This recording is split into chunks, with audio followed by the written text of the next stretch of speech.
bonsoir. Nous sommes le mardi 20 juillet. Aujourd'hui, je vais parler d'un sujet assez délicat concernant l'imputabilité des élus, concernant différents contrats. Évidemment, je vais viser Montréal plus précisément. Le REM. J'ai déjà parlé du REM, et pour donner à peu près le tempo de l'émission aujourd'hui, la prévision de ce projet. Rappelez-vous que c'est la Caisse de dépôt et placement du Québec qui finance le tout, à la demande du gouvernement du Québec. Donc, c'est le bas de laine des Québécois qui finance le fameux REM, qui va partir de la Rive-Sud, Brossard, et qui va s'en venir à Montréal, au centre-ville. Et il y a déjà des questions qui se sont posées concernant les bretelles, celles qui vont s'en aller vers l'ouest de Montréal et la bretelle qui s'en irait vers l'est de Montréal. Ce n'est pas tellement la construction que je veux soulever aujourd'hui. Bien que mon opinion est assez claire là-dessus, je ne pense pas que l'embranchement, la bretelle qui s'en va vers l'est, est une bonne décision. On va y revenir quelque part dans le temps, très bientôt. Pour en revenir au REM, le coût. Le coût du REM, initialement, ce qu'on appelle la phase 1, initialement, lorsque le REM a été déposé comme étant un projet qui va avoir lieu, le coût était d'à peu près 6,5 milliards de dollars. Je n'ai pas besoin de vous dire que le prix a changé depuis la présentation de ce projet-là. Et on parle déjà de 9 milliards de dollars en route vers 10 milliards. Il n'y a pas vraiment de REM fonctionnel au moment où je vous parle. À ça, ce qui n'était pas dit, c'est que le Québec, en fait, le gouvernement du Québec va avoir à payer 238 millions par année à l'ARTM, qui est l'Agence régionale de transport de Montréal. De plus, étant donné que c'est le bas de laine des Québécois qui payent, il est déjà prévu que la CDPQ, la Caisse de dépôt et développement du Québec, reçoive 8 % par année. Il semble que les taux d'intérêt sont plus bas, hein? Moi, j'ai l'impression que l'architecture financière de ce projet-là n'est pas tout à fait ficelée correctement. Mais je continue. N'oubliez pas que l'ensemble de ce projet-là, qu'on appelle le REM, a été prévu, dessiné, encadré, prévisionné, selon un achalandage avant la pandémie. En fait, quand je dis pandémie, vous comprenez la situation qui se passe depuis près de 16 à 18 mois, qui change pas mal la donne. Il y a des gens qui vont travailler de chez eux, il y a des gens qui... Vous me suivez? On change la donne de l'achalandage. Et n'oubliez pas que cette construction-là est en fonction d'un achalandage pré-pandémie. Il va sûrement y avoir des ajustements ou il devra y avoir des ajustements concernant la rentabilité, concernant le transport qui va se faire. Vous me suivez?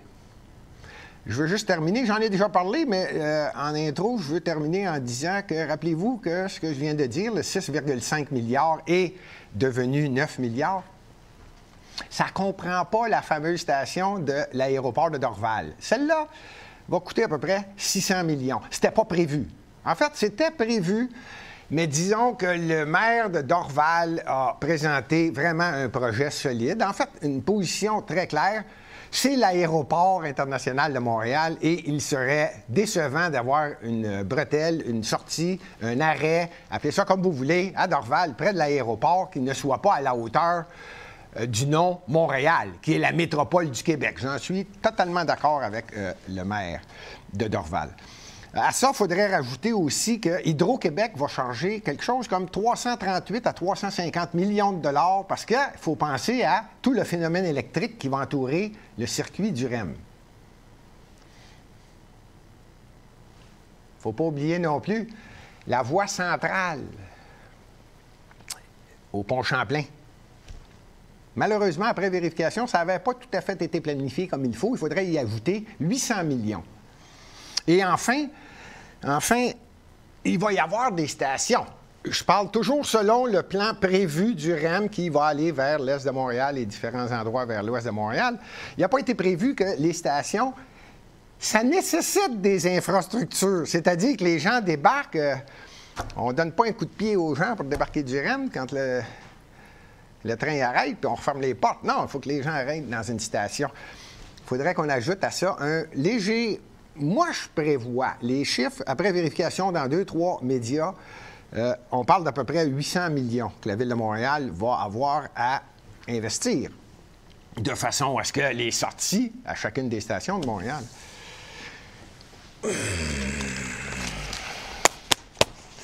Mon nom est Gilbert Thibodeau. Vous écoutez l'émission Le Candidat. Aujourd'hui, j'aimerais parler un peu d'imputabilité. Imputabilité des élus. Parce qu'au bout de la ligne, on vote pour des gens qui savent ou qui demandent des conseils de façon à présenter des projets selon leurs convictions. Ils ne s'en cachent pas. Selon leur vision. Les gens ont voté pour eux, ce sont des élus, donc ils sont imputables. Ils doivent être imputables. Aujourd'hui, l'émission porte là-dessus et surtout sur la prise de décision. Comment font-ils pour prendre des décisions?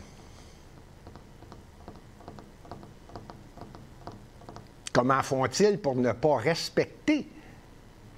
Comment font-ils pour accepter qu'un promoteur, un contracteur ou une personne qui a soumissionné, ce qu'on appelle les soumissionnaires, généralement on prend le plus bas, avec des plans et devis, avec une structure, avec un document SODEPE, vérifier, revérifier, revérifier pour être sûr que tout le monde va respecter des deux côtés l'entente qui est signée.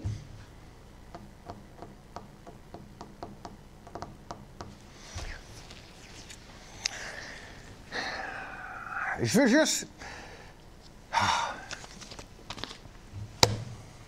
Je vais donner un exemple. Un exemple qui fait en sorte que on démonte à Montréal, et si je vise Montréal de front, c'est que ce dossier-là tourne autour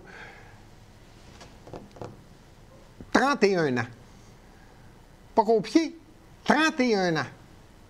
La ligne bleue, qui devait être un ajout à la ligne bleue actuelle pour se rendre jusqu'à Anjou. 5 stations. Depuis à peu près 1988, tout le monde en parle. Je l'ai déjà dit dans d'autres émissions, on souffre d'un problème ici, spécifiquement à Montréal, probablement aussi au Québec. Je ne voudrais pas insulter différentes villes qui ont peut-être le même problème. C'est la création de comités. Alors, en 30 ans, il s'est créé 14 comités, si ce n'est pas plus, parce que c'est en fonction de qui est élu, croyez-le ou non, qu'on peut changer d'idée. Oui, on peut changer d'idée. On peut changer d'idée parce que à Montréal, et je répète, peut-être même à la grandeur du Québec, l'important, c'est qu'un parti politique ou un premier ministre ou une équipe quelconque ait le bénéfice d'avoir fait ce projet-là. Donc, à chaque fois qu'un nouvel élu, une nouvelle équipe est élue, bien, on essaie de faire des modifications, sauf que ces modifications-là ont un coût. Concernant la ligne bleue, on est rendu... En fait, je vais y aller dans l'ordre. À son début, on parlait de quelques milliards. 2 milliards, 2 milliards et demi. C'est devenu, en 2018, 3,9 milliards. On parle toujours de 5 stations. En 2018, 3,9. En 2019, 4,5 milliards. Et cette année, je ne parle pas de 2021 là, dans son ensemble, je parle de fin 2020, début 2021, on est rendu à 6,1 milliards de dollars. Jusqu'à preuve du contraire, il n'y a personne qui a pris le métro pour se rendre à la station Anjou pour le moment. Alors, je me pose la question, et il va y avoir des élections à Montréal, et je pense qu'il est très, très, très important que les élus comprennent qu'ils sont imputables.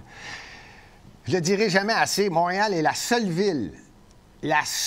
ville au Québec, au Canada, en Amérique du Nord, au Mexique, États-Unis, nommez-le, en Amérique du Nord, la seule ville qui a 19 maires et 84 conseillers. Ça se voit nulle part.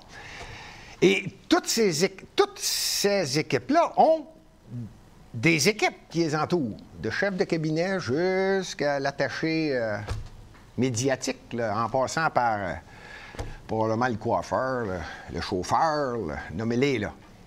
Nommez-les. Mais pour en revenir aux élus, qui est imputable? Dans un dédale de 103 élus dans une ville de 1 700 000 personnes, en passant à New York, il y a 8 millions de personnes, un maire, 51 élus. À Montréal, 1 700 000, 103 élus, 19 maires. Qui est imputable? Est-ce le chef de cabinet de l'un de ces maires? Est-ce le maire qui est élu? Est-ce un conseiller de ville? Est-ce un conseiller d'arrondissement? Et là, est-ce qu'on peut arrêter de lancer la balle un peu partout? Parce que, au bout de la ligne, c'est le citoyen qui paye, colique. Et c'est ça qui est mon problème. Le respect du citoyen. Là, on va sortir du gouvernement du Québec parce que c'est un autre genre d'élection. Au niveau provincial, au niveau fédéral, on ne choisit pas le premier ministre. On choisit un candidat dans un comté et c'est le nombre d'élus de ce parti-là qui fait en sorte qu'un premier ministre devient en fonction. Dans une ville, Montréal entre autres, il y a un bulletin spécifique pour le maire, pour les candidats à la mairie, candidats et candidates. S'il y a 5 candidats à la mairie, il y a 5 noms sur ce bulletin-là. Il y a un autre bulletin, conseiller de ville. Et là, tu as les conseillers de ville. Et il y a un autre bulletin, conseiller d'arrondissement.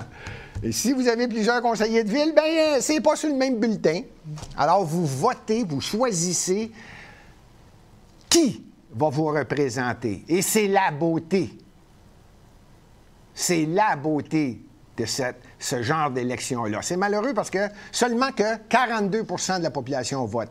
Et c'est également malheureux parce qu'on essaie de mettre dans les partis politiques, parce qu'à Montréal, il y a des partis politiques, et là, tu votes pour un parti politique, puis là, si tu votes pour le maire, vote pour le même dans la...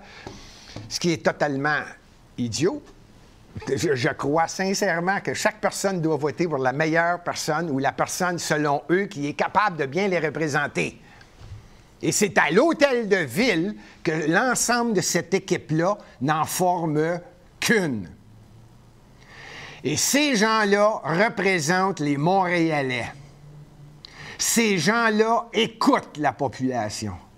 Ces gens-là veulent faire en sorte que Montréal soit aimé, respecté, ne soit pas la risée du Québec, parce que Montréal, c'est une métropole. C'est pas un parti politique. C'est une entité administrative qui sert les Montréalais. Ce n'est pas les Montréalais qui servent les élus. Les élus ne sont pas des vedettes. Les élus sont des personnes qui sont là pour aider. Ils ont des convictions. Ils sont capables de s'exprimer, ils sont capables d'expliquer, ils sont capables d'écouter de façon à ce que la ville soit bien gérée. Pour l'ensemble des Montréalais, pas pour un arrondissement. Bien, moi, je vais aider mon arrondissement, mais le maire de Montréal ne m'aidera pas parce que je ne suis pas dans le même parti que lui. Faut-tu être imbécile, penser comme ça? C'est comme ça que ça se passe, malheureusement, et ça doit changer. parce que les élus doivent être imputables. Vous me suivez? Les élus sont là pour l'ensemble des Montréalais. On va-tu finir par le comprendre? Il y a une usine. J'ai terminé avec la ligne bleue. Vous comprenez qu'au bout de la ligne, dans ma petite histoire, malheureusement, on a passé de... Ah, c'est incroyable. C'est incroyable le coût de la ligne bleue. J'ose pas vous le dire. D'après moi, on parle encore d'un 5 milliards. C'est hallucinant. Quelqu'un va payer pour ça, là. Et c'est les Montréalais. Ce qui est plus choquant, c'est que c'est les Montréalais, le bas de laine de l'ensemble des Québécois, donc l'ensemble des Québécois, qui fait en sorte que on l'aime moins, Montréal, hein? C'est triste. C'est triste parce que tous les Québécois doivent aimer Montréal. C'est le moteur économique. En tout cas, c'était le moteur performant. Ça a déjà été le moteur performant du Québec. C'est la métropole. C'est triste, mais ça coûte cher. Ça coûte cher parce qu'à un moment donné, je me pose encore la question, qui est imputable? Comment ça se fait qu'on donne un contrat et je défie n'importe qui de m'écouter? Tant mieux s'il y a des gens qui m'écoutent de la France ou qui m'écoutent d'un autre pays ou d'ailleurs. Je suis certain que c'est assez répandu. Comment se fait-il qu'on prévoit un budget, on a des plans et devis, tout va bien, yaou, on fait les travaux, quand les travaux finissent, c'est 20 30 40 quand c'est pas 50 60 plus cher. Là, il n'y a pas de pénalité. Là, le contracteur ou la personne qui a eu le contrat, le soumissionnaire, ah ben c'est pas de notre faute. Il y a eu des imprévus. Hey! On fait une soumission. Là, y a-t-il une clause imprévue? S'il y a toujours un imprévu, ça fait des années qu'il y a des imprévus. On peut-tu avoir une clause imprévue? Vous allez voir qu'il n'y en aura pas. Parce que tout le monde soumissionne en fonction du plan et devis de ce que l'entité économique, que ce soit Montréal, et là, ça pourrait être le gouvernement qui peut donner des contrats aussi. Mais on soumissionne sur un projet, on soumissionne sur quelque chose. Il y a quelqu'un qui est imputable. Qui l'a fait, ces plans et devis-là? Des ingénieurs? Des fonctionnaires? Des grands érudits de la planification des travaux d'infrastructure? Je ne sais pas, mais il y a quelqu'un qui l'a fait, ça, là. Comment ça se fait qu'il n'y a jamais... C'est pas de pénalité. On va mettre de pénalité. Non. C'est un imprévu. Moi, ce qui me choque dans les imprévus, c'est que non seulement on attend avant de donner le contrat, non seulement qu'on attend, là, un imprévu peut arriver quand le contrat n'est pas donné. C'est plutôt ça qui me choque le plus. À un moment donné, il y a un projet. On va vous en donner un autre, juste pour le plaisir. J'ai parlé dans une émission précédente de l'usine d'ozonation dans l'est de Montréal. Il y a une usine qui fait le nettoyage des eaux usées de Montréal. Je vais mettre ça simple. Cette usine-là prend l'ensemble des eaux usées à Rivière-des-Prairies, dans l'arrondissement Rivière-des-Prairies, Pointe-aux-Trembles. Comment je dirais ça? Nettoie l'eau usée et la retourne dans le fleuve Saint-Laurent. Malheureusement, depuis... bien avant la mairesse actuelle, bien avant le maire précédent, qui, dans les deux cas, que ce soit la mairesse actuelle ou le maire qui était juste là avant elle, là, bon, personne ne s'en est occupé. On appelle ça une usine d'ozonation, de façon à ce que l'ensemble des bactéries, virus, nommez-les, que tout soit tué, et je répète, c'est clair, selon le rapport, que tout soit tué avant d'être rejeté dans le fleuve Saint-Laurent. C'est pas le cas. Cette usine-là, c'est depuis... Je pense que c'est dans le temps d'un maire qui s'appelait probablement Gérald Tremblay. Que cette usine-là était prévue. D'ailleurs, c'est ce que je disais tout à l'heure. Dans le temps, c'est important, là. Donc, ça va coûter à peu près 140 millions. C'était dans le projet, c'était dans la vision à l'époque. avec le temps, 210 millions.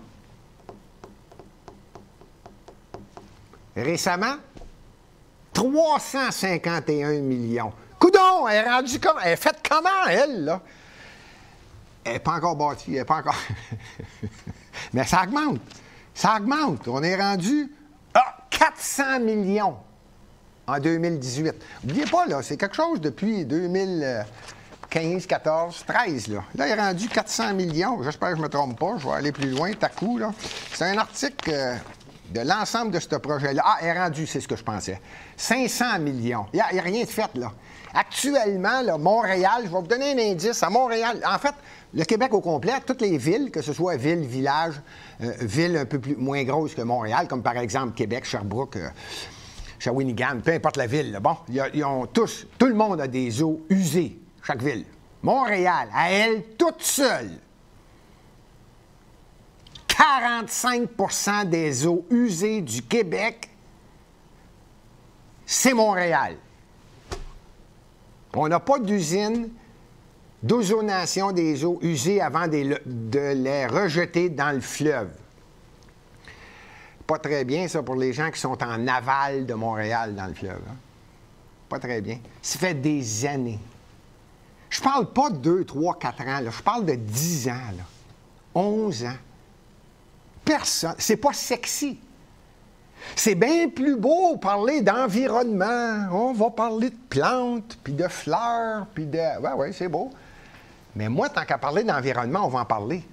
Cette usine-là doit être faite et ça presse. Non seulement ça presse, on va arrêter de niaiser, là. Il y a quelqu'un qui va être imputable, arrête d'en parler. On le sait tous, l'inflation, les coûts, tout est en augmentation. Et en plus, les imprévus! Ça coûte de plus en plus cher. Il va falloir... On peut-tu faire quelque chose qui est pas nécessairement sexy, mais qui est excellent pour l'environnement? C'est drôle, c'est un mot à la mode. Et ça, c'est quelque chose qui va protéger 45 des eaux usées du Québec. Ils s'en vont dans le fleuve. Personne ne bouge. Tout de même incroyable, hein? N'oubliez pas que j'ai juste dit qu'aujourd'hui, je vais parler d'imputabilité. Qui est-ce qui est responsable de ça? Comment ça se fait que ça retarde? Là, ils vont m'envoyer un paquet d'experts. Ah, ben non, la technologie a changé. Ah, ben non, c'est parce que là, on va changer peut-être ici. Ah, ben non, là, il y a du nouveau. Hey! On va attendre 40 ans. C'est sûr que ça va changer. On peut-tu commencer quelque part? Arrêtez de se flatter à bédaine puis dire « Ah ben moi, je veux qu'on se souvienne de moi parce que j'ai fait, je sais pas trop, à Montréal, un genre de building ou une statue, puis là, c'est moi qui ai fait ça. Hey. Une usine, là, d'ozonation, c'est pour l'ensemble des Montréalais. Par respect pour l'ensemble des Québécois. Calique! Et là, je fais juste parler en tout respect, et vous le savez, je garde mon calme. C'est... qui est imputable? Comment ça se fait qu'il n'y a rien qui se fait à une vitesse décente? Je ne dis pas une vitesse, hyper vitesse, supersonique. Non, une vitesse décente. Une vitesse qui fait en sorte qu'on comprend, le projet a été présenté, il va être fait. La ligne bleue, pour en revenir à Montréal, ça fait 30 ans. On en parle, hop, changement de gouvernement, hop, on change les comités, hop, on change les acquisitions, les terrains, oups, désolé d'ajouter ça, on change de petits amis, oups, on change de... Hop, nouvelle élection, hop, on change de gouvernement, on recommence à zéro. Spécifiquement à Montréal. Et pourtant, je le répète, comment ça se fait que c'est en fonction du parti politique? Hey, on parle d'une ville, là. On parle d'une ville. Une ville, c'est une entité administrative qui sert sa population. Comment ça se fait que si c'est la mairesse actuelle, on va moins bien servir différents arrondissements, ils ne sont pas avec nous autres. Puis quand c'était l'autre, là, ben, je servirai moins bien ces arrondissements. Ils ne sont pas avec nous autres. Hey! Peux-tu servir comme faut l'ensemble des Montréalais? C'est une ville. C'est une ville.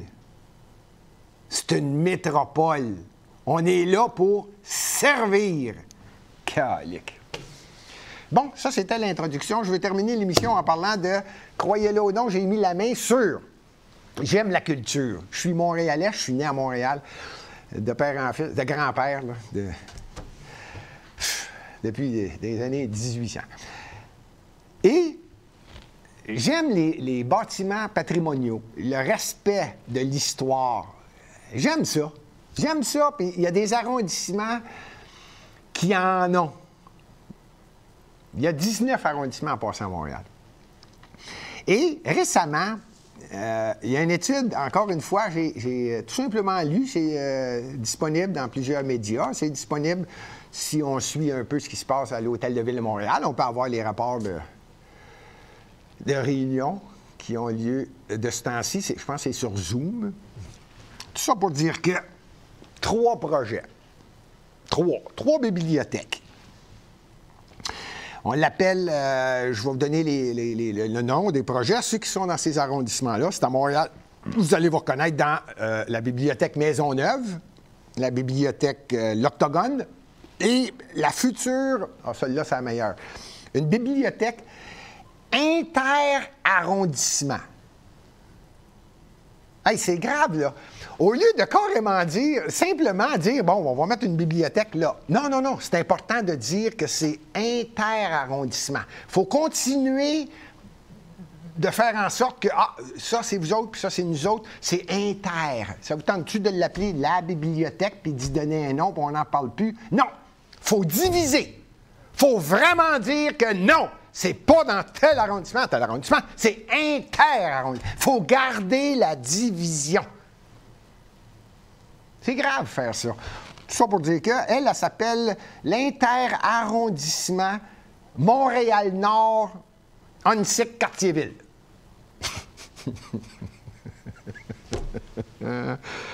Tenez-vous bien, les 3 projets en cours actuellement.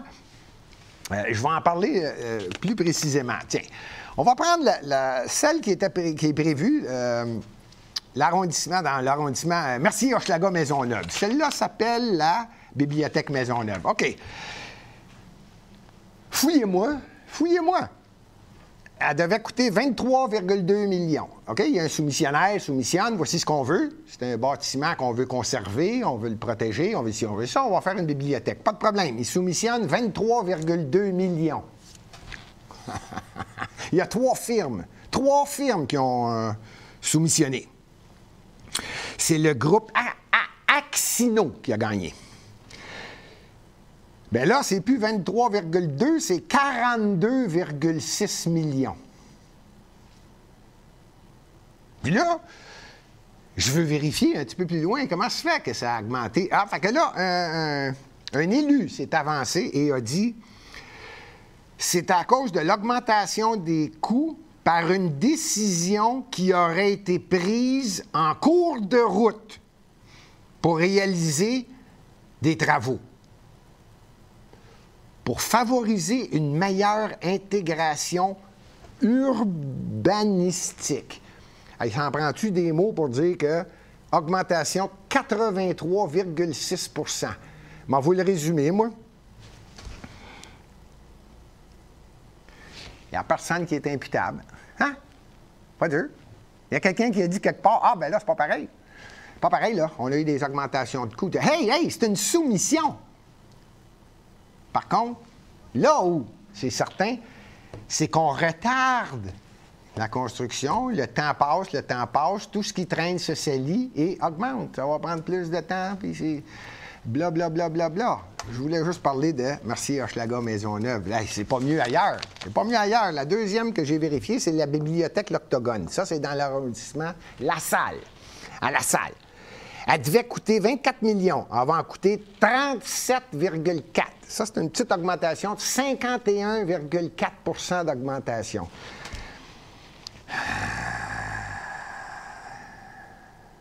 Y a-t-il quelqu'un qui va m'expliquer, là? Comment ça se fait que personne ne se lève? Comment ça se fait qu'il n'y a pas un élu qui pose des questions à un fonctionnaire, qui pose une question aux soumissionnaires. Comment ça se fait que on le sait, vous le savez, je le sais, c'est partout pareil. Il va y avoir une augmentation. C'est rendu que tout le monde pouffe de rire quand on dit que ça va coûter 30 millions. C'est comme automatique, on est rendu en tant que citoyen, que dès qu'on entend ça va coûter 30, hop, c'est sûr que ça va coûter 60. Parce qu'il n'y a personne qui est imputable. Personne n'a le courage de dire non. D'ailleurs, je ne veux pas changer de sujet, mais dans le cas, et je vais y revenir là-dessus, de travaux d'infrastructure dans les rues devant les petits commerçants, comment se fait-il que les travaux durent plus longtemps que prévu? Et personne pénalise. Caroline, c'est choquant, puis c'est pas le sujet. Mais je vais y revenir. La troisième, la bibliothèque, celle que je vous ai dit tout à l'heure, la inter-arrondissement. Faut-tu être grave? Au lieu d'y donner un nom, non, c'est l'Interbibliothèque Montréal-Nord, Antique-Cartierville. Elle devait coûter 22 millions. Eh bien non. Et là, n'oubliez pas que c'était la date d'aujourd'hui, ça peut augmenter. 38,2 millions. Celle-là, c'est un petit 73 % d'augmentation. Hey, on va-tu finir par arrêter? Il va-tu en avoir des élus? En passant les élections, c'est le 7 novembre, je suis candidat à la mairie de Montréal. Il va-tu en avoir des élus qui vont respecter les Montréalais? L'ensemble des Montréalais qui vont arrêter de parler d'arrondissement? Il n'est pas dans mon équipe? Ben, je m'en occuperai pas. Puis cet arrondissement-là n'est pas dans mon équipe. Y a-tu quelqu'un qui va respecter l'ensemble des Montréalais? Calique. Je le savais que je garderais ma bonne humeur. Hey, je veux juste terminer. J'en ai un qui est tellement drôle. Ceux qui demeurent dans la Côte-des-Neiges Notre-Dame-de-Grâce, faites-vous-en pas, le théâtre Empress. Alors là, j'étais Empress. Comment ça se dit? En tout cas, impressionné. I am Empress. En tout cas, le théâtre Empress dans la Côte-des-Neiges Notre-Dame-de-Grâce, ça fait 15 ans. 15 ans. OK? C'est un beau bâtiment, un ancien bâtiment. Personne n'y touche. Savez-vous pourquoi? Parce que c'est pas la même équipe qui gagne dans la Côte-des-Neiges Notre-Dame-de-Grâce. Tenez-vous bien, là, ça fait... Moi, j'ai mis 15 ans, mais j'ai lu dans le rapport là, que ça fait presque 20 ans. Mais à chaque élection, c'est pas le même monde. Tenez-vous bien. Ils créent un comité à chaque élection. Ils éliminent les projets du comité précédent, puis ils recommencent. Qu'est-ce qu'on fait avec le bâtiment? C'est vrai. Je peux avoir le fou rire, mais c'est tellement triste. Surtout que Côte-des-Neiges, Notre-Dame-de-Grâce, c'est le plus populeux. C'est celui où il y a le plus de population à Montréal. C'est triste que ce ne soit pas traité de façon correcte, cet arrondissement-là. Il est délaissé. Je veux revenir au théâtre Empress.